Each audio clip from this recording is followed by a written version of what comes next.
Welcome back to my conversation with Sari Bashi. She's the author of a chapter in a book, Moment of Truth, Tackling Israeli-Palestine's Toughest Questions. Good to have you back, Sari. Thank you for having me.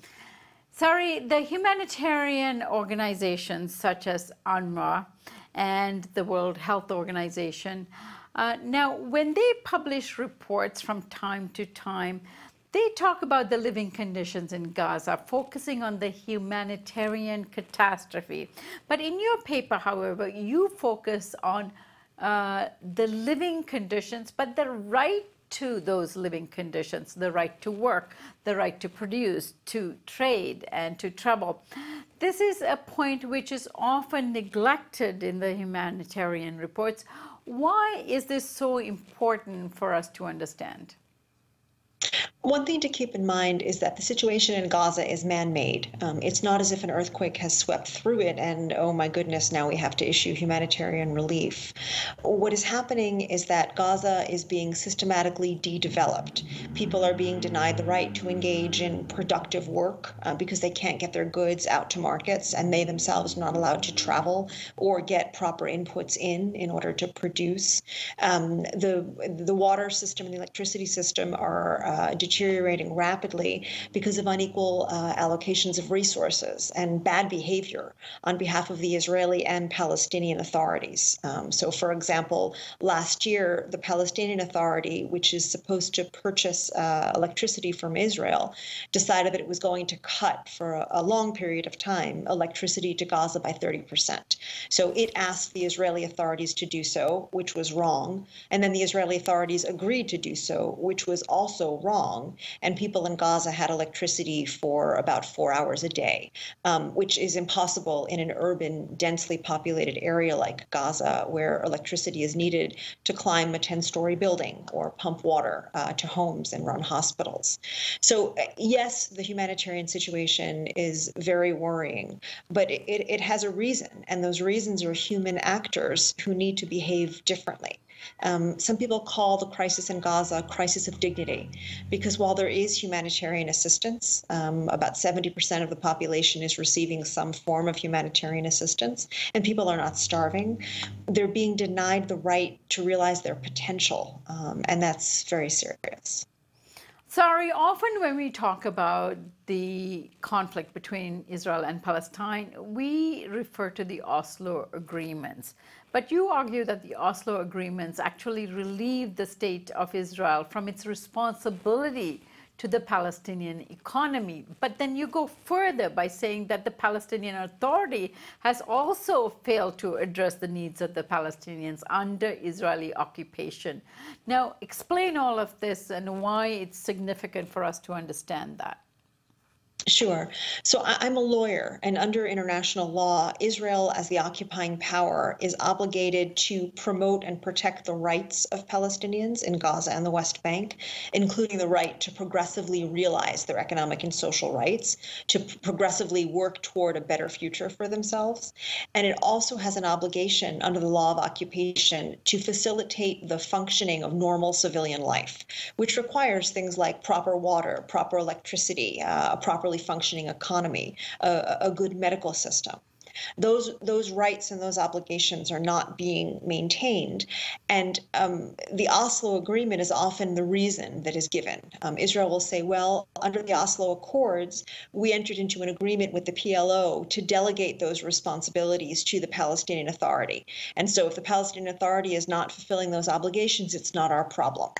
So the Oslo Accords were a 5-year interim accord that expired in 1999. It was never intended to be permanent.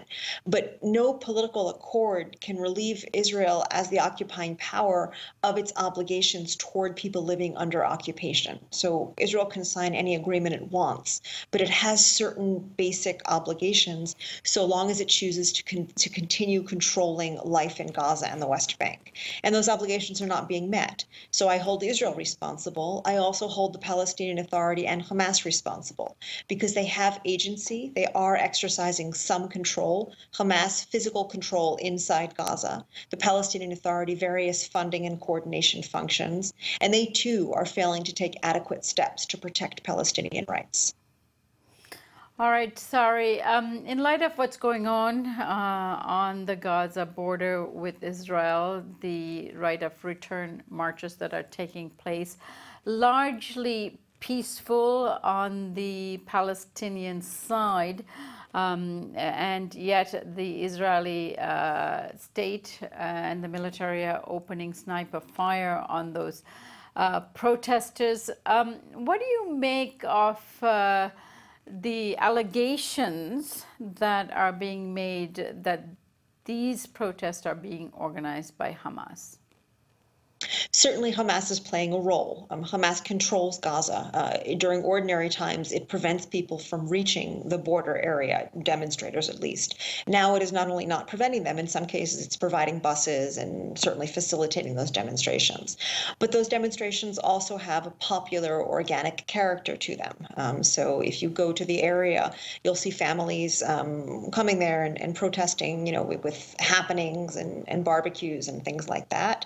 And then there also are protesters who get closer to the fence between Gaza and Israel. So Israel has declared a zone extending up to 300 meters from the border inside Gaza to be a no-go zone.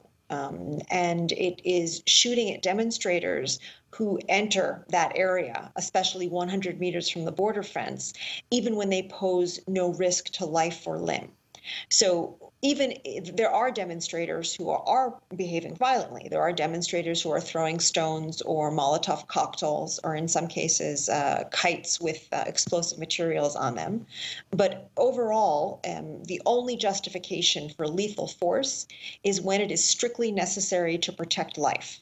So if a demonstrator is throwing a rock or a Molotov cocktail in the vicinity of soldiers who are quite far away and are not risking any harm by that, they may not respond using lethal force. Lethal force is a last resort when strictly necessary to protect life. And the majority of demonstrators are indeed nonviolent, making this much more problematic.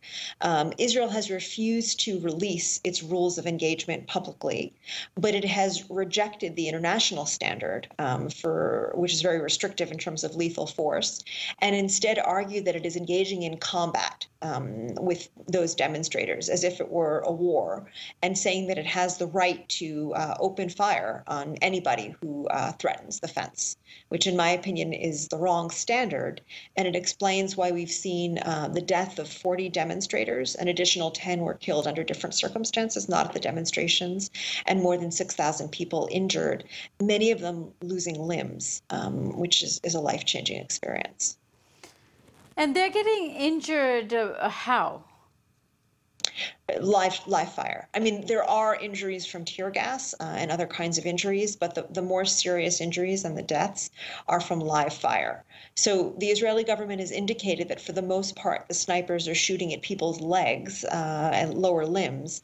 In the context of a demonstration where people are moving around, shooting at the legs is lethal force. You just can't control it.